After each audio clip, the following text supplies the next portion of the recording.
Hello everyone and welcome back to this channel. In today's video we're going to talk about why and how you should subcontract from primes for government contracting. My name is Humam and I've helped companies from all over the sizes win government contracts. One of the best patterns I've seen for a government to break into the government contracting sector or to expand their government contracting pipeline is by subcontracting. So in this video we're going to talk about the strategic guide to win and try to secure those subcontracts from primes and the strategic way of doing it. On this video agenda we're going to talk about understanding the landscape of government contracting and the procurement and subcontracting aspect of government contracting. We're going to understand the subcontracting advantage in comparison to be the prime bidder, how to find a strategic partnership as a subcontractor from a prime, and lastly we're going to talk about building this strategy for the future success. Let's get started. First thing first, government contracting landscape, it's a world of opportunity. As many of you know, the government is the biggest buyer in the world, and that is the US government. $700 billion plus of federal spending annually, and I think this year is going to be a little bit more, and it's across all sectors. So it's not just defense or it's just bolts or some sort of something niche, it's actually everything. If you ask yourself, does the government buy what I sell? 99% of the time the answer is yes, because they are the biggest buyer in the world. And breaking into the government contracting sector can be a little bit complex. However, small steps or steps like subcontracting can make a huge difference into securing some past performances before start bidding. But what are the difference between being a prime versus being a subcontractor? As the prime, you hold the direct contract with the government. You manage the full project from the scope, operations, and the team itself. You bear the high risk and the full accountability, and requires established relationships and past performances in most of the times, let alone all the bidding part, the submission, the RFP, the monitoring system, everything is on the prime end.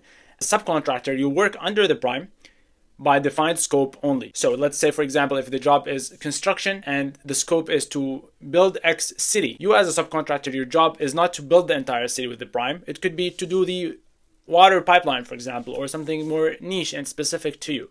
You have far less administrative and compliance burden. Again, you're not dealing with the proposal writing, you're not dealing with compliance items, you're not dealing with anything on that end. It has a lower financial and performance risk as a first-time entry, and it is the ideal entry point for newer or smaller firms. And here are the 10 reasons I chose on why you should be a subcontractor for a prime, and stay to the end because the last ones are extremely important and will make it a lot more easier to understand. Number one, reduced risk. As a subcontractor, you're not having the heavy lifting of the risk responsibilities, simply by just avoiding the direct contact or contract with the government. So all the financial accountability, all the accounting information, the obligations of the compliance, etc., is on the prime. You are only responsible for delivering your defined scope in relationship with the prime. So think about it as now you're not working with the government, you are working with the prime, but you still get the benefit of being under the government umbrella. So it's a huge safety net. Second reason, you get access to expertise that it's hard to get if you're operating on your own.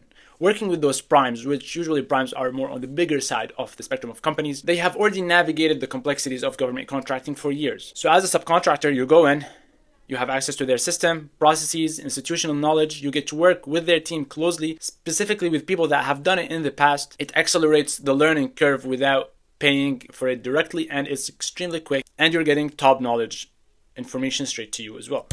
Reason number three, and I kind of hinted on it here and there, it has a lower barrier to entry. Landing a direct government contract many times requires a past performance, agency relationships, and extensive certifications. With subcontracting, you literally just bypass all of that. You just jump a step to doing the work right away, which lets you start earning federal revenue now while you build your credentials for the future, and you let the prime handle all that burden of work.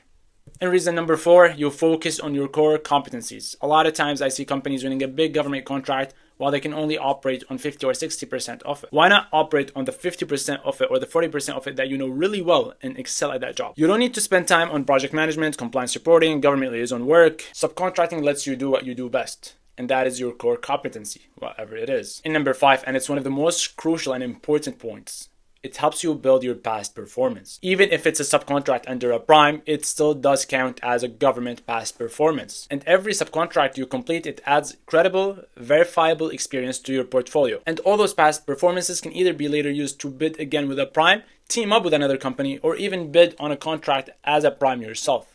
Reason number six, learning from the best. When you are working with a prime, you are working alongside an established prime.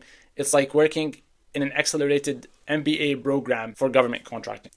Observe how they structure proposals, manage deliverables, communicate with the contracting officers, and maintain their compliance at the top of everything. Those are all lessons that you can apply when you're ready to be a prime as well.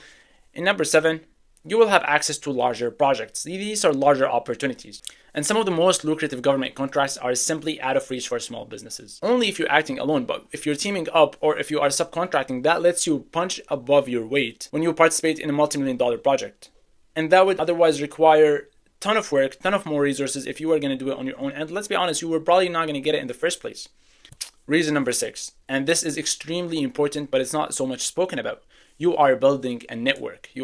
It's a great way for you to expand your network in the government contracting spectrum, but also as a business owner. Every subcontract is a relationship building opportunity. The primes, the contracting officers, and fellow subcontractors, while you are meeting them during the work, during the operation, they are becoming part of your professional ecosystem and your business ecosystem. Even if you don't end up getting in another job with a prime, next time another prime is looking for a job and they ask the other prime, you will probably be referred to work with the other prime. So word of mouth travels so fast between primes and in the government contracting world in the first place. Reason number 9, potential for growth. Subcontracting is not a destination, it's a launch pad. Many of today's current big primes started as a subcontractor. So make sure it's a mentality that you have that this is not setting you back, it's only preparing you for the future as you scale. Number 10, streamlined administration. For AI, companies used to threaten each other with the burden of administration work because they know how hard it is for a company to do a lot of admin work because it's so resources draining. When you are working with a prime, all the administration work is being streamlined for you. So your administrative burden now is extremely significantly reduced, which will free up a lot of your time and your resources as a team to focus on your core competency and excel at the job. Now, how do you find subcontracts as an opportunity? If you are looking for an opportunity, you can just go on Subcontracting.gov, or you can just go on a state website or probably one of the 5,000 websites across the US to find an opportunity. But if you're looking for a subcontract, you need to start somewhere. And a lot of people just start by knowing someone. But if you're starting from zero, or if you want to learn more about the subcontracting world, or if you also want to just learn about what other primes putting out there, you can use a tool like SamSearch. On samsearch.co, I'll show a quick example of how to find subcontracting opportunity. So under sources, you'll go to subcontracting, and now you have access to a lot of opportunities that are subcontracts from a prime. So we can either look by what kind of job we want. So for instance, we'll look for cybersecurity subcontracts, or we can either look for the type of company we want. So I'm just going to look up Deloitte, and now I will get subcontracts by Deloitte. Let's go back to our software example or cybersecurity. Now we will have software subcontract opportunities. What you're going to see here is you'll have a quick smart summary generated by our AI about what this contract or opportunity is about. So you'll see here, Call Engineering Services, they have been awarded license renewals and seeking qualified small businesses to fulfill its federally mandated subcontracting plan. Opportunities are available for disadvantaged, women-owned, veteran-owned, hub zone, and service-disabled veteran-owned small businesses. Here's another example of software maintenance service. You'll see here, you will have all the information when you click on the contract, like the award amount, which was $71 million. The location, the start date. So let's look at it right here. Cyber Trident software license renewal. The award amount was for $2.7 million. There's a smart summary right here generated by the AI. You will have all the information about the prime, and you'll have the information about the opportunity as well. So when you click on the opportunity, you have access to the current award they have. And you'll see right here all the information of the recipient, which is the company, and the award information as well. You'll also have the government contact for the opportunity award. But then you also have the contact for the person in the company that can be the point of contact for you to introduce your company for and bid on this contract as a subcontractor. We'll take another example here's another example for a staffing contract for HR and support services for contract fulfillment. It was a $5.4 million contract.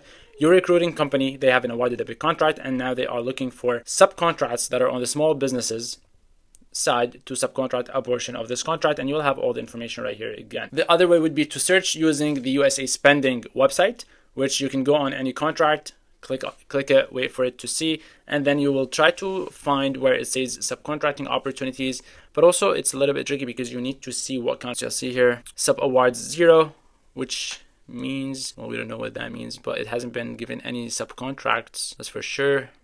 You'll have all the information right here. Well, a lot of times the government is not giving you access to the information for some reason. Let's choose another example.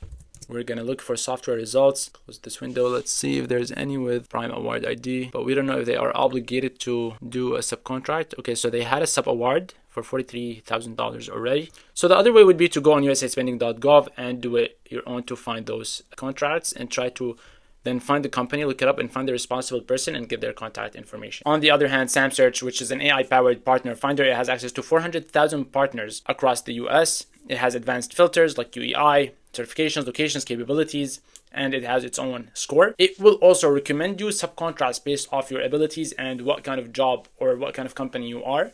And it'll only give you the active opportunities that will show you if they are looking for subcontracts and how actively are they looking for subcontractors. Now, how can you start building your subcontracting strategy? If you don't have one yet, start by developing a strong capability statement. You can look up capability statement online generator SamSearch, and there's also another template that you can use for free. You need to network actively, so attend industry days, small business conferences and events, connect with primes on LinkedIn or SAM.gov or even on SamSearch. When you are working with a prime, it is very important to propose a real solution and be direct with your services. Demonstrate how you can help the prime specific capability gap. So you see it's a software company. They somehow got awarded a big software contract with one aspect for hardware. You need to come in and say, I will take care of the hardware gap you have in your company and I will be responsible for it by doing XYZ. And then most importantly, after you deliver and build your reputation, make sure you do a very good job, because that performance and that reputation will carry around on paper, but also, as I said earlier, word of mouth travels fast in government contract. The future is collaborative. Subcontracting for success. The government obligates those big primes to subcontract a portion of their contract for a specific reason. So take advantage of that, especially if you're a set-aside company. There's a proven path to break into the government contracting sector. You build your foundation, and also use SamSearch to speed up that time by finding subcontracts by like 90%. I'll leave the link in the bio. Try it out, and thank you for watching. If you like this video, hit the subscribe button and give this video a like. Ask me any questions you have in the comments. See you in the next video.